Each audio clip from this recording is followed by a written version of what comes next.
Hi, welcome to my channel. మీ అందరికీ వరలక్ష్మి వ్రతం శుభాకాంక్షలండి.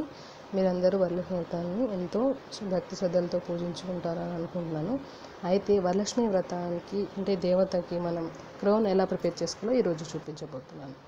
అయితే ఈ క్రౌన్ ప్రిపేర్ చేసుకోవడానికి మనకి కావాల్సింది కార్డ్బోర్డ్ అండి. కార్డ్బోర్డ్ మనకి పనికి రాకుండా మనం పక్కన పెట్టేస్తాం కదా, ఆ కార్డ్బోర్డ్ తీసుకొని మనం ఇలా సర్కిల్లో మనం డ్రా చేసుకొని ఇలా కట్ చేసి పెట్టుకోవాలి. రౌండ్ షేప్లో డబుల్ షీట్స్ మనం తీసుకొని ఇలా కట్ చేసి పెట్టుకొని వాటిని జాయిన్ చేసి పెట్టుకోవాలన్నమాట. స్టిఫ్గా ఉంటుందన్నమాట. అయితే ఇప్పుడు వీటిని మనం ఈ ఫ్లవర్స్ని కింద మనం వెనక భాగం తీసేసి ఇంకా గమ్ టేప్ ఉంటుంది కదా, ఆ గమ్ టేప్ మనం చిన్న చిన్న ముక్కలుగా పెట్టేసి కూడా పెట్టవచ్చు.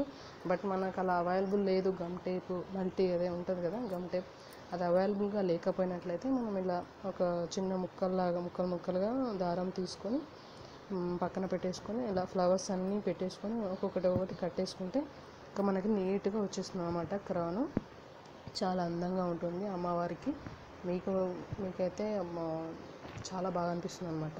అందుకోసమని నేను ఈ క్రౌన్ సపరేట్గా తీస్తున్నాను అనమాట. వీడియో చాలా బాగా అనిపించింది నాకైతే. నేను ఇది ట్రై చేశాను అనమాట, యూట్యూబ్లోనే చూశాను. కాకపోతే వాళ్ళు తమలపాకు అది పెట్టేశారు. బట్ నేను ఆ తమలపాకులు పెడితే ఏమిటంటే అవి వాడిపోయినట్లు అవుతాయి కదా, మనం మార్నింగ్ చేస్తాము ఈ క్రౌన్, ఈవినింగ్ అయ్యేసరికి అవి వాడిపోతాయి. సో అంత బాగుండదు అనిపించింది. అందుకు నేను ఏం చేశాను, ఓన్లీ ఫ్లవర్స్ పెట్టేసి నీట్గా ఇలా దారంతో కట్టేసి ఇలా డెకరేట్ చేసి పెట్టేసాను. వెనక భాగంలో ఇలా కట్టేసుకోవాలన్నమాట. అట్టముక్క కార్డ్బోర్డ్ కనిపిస్తుంది కదా, దాని వెనక భాగం అన్నమాట. ఇది దారం కట్టేసి ఇలా నీట్గా వచ్చేసింది అన్నమాట. అన్ని మొత్తం కూడా ఇలా కట్టేసుకోవాలి. మనం ఫ్లవర్స్ పెట్టేసుకొని ఇలా పెట్టేసుకున్న తర్వాత మనం ఎక్స్ట్రా వచ్చిన దారాన్ని కట్ చేసేసుకోవాలి. అప్పుడు నీట్గా ఉంటుంది. ఇలా ఇంకొక ఫ్లవర్ తీసుకొని మనం దారం తీసుకొని ఇలా పెట్టేసుకున్నట్లయితే చాలా అందంగా ఉంటుంది. మనము అమ్మవారికి మనం ప్రతి ఒక్కటి పెట్టి అలంకరించుకుంటూ ఉంటాం. నగలని, పువ్వులని, పండ్లు, నైవేద్యాలు, వీటన్నిటితో అమ్మవారిని అలంకరించుకుంటాం. అలాగే మనం ఒక క్రౌన్ పెడితే ఇంకా అందంగా ఉంటుందని నాకు అనిపించింది. అందుకోసం ఈ క్రౌన్ ప్రిపేర్ చేశాను. అయితే మనం ఇంకా అందంగా తయారు చేయడానికి మధ్యలో ఇలా రోజ్ ఫ్లవర్స్ ఇన్సర్ట్ చేసినట్లయితే చాలా అందంగా ఉంటుంది క్రౌన్. చూడండి, ఇలా నేను ఎలా పెట్టానో అలా అన్ని చుట్టూ ఇలా ఇన్సర్ట్ చేస్తూ మనం దేవత క్రౌన్ని ఇలా ప్రిపేర్ చేసుకోవాలన్నమాట.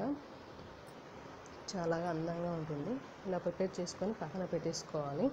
ఇంకా తర్వాత మనం పూజ స్టార్ట్ చేసుకోవాలన్నమాట. ఇంకా ఇలా ప్రిపేర్ చేసుకొని దీన్ని మనం ముందుగానే ఇలా చామంతులు, గులాబీలతో ప్రిపేర్ చేసుకొని పక్కన పెట్టుకోవాలి. ఇంకా మనం పూజలకు వెళ్ళిపోదాం. పూజ ఎలా ప్రిపేర్ చేసుకోవాలంటే మనం ముందుగా అమ్మవారిని నేనైతే ఇలా డెకరేట్ చేసుకున్నానండి.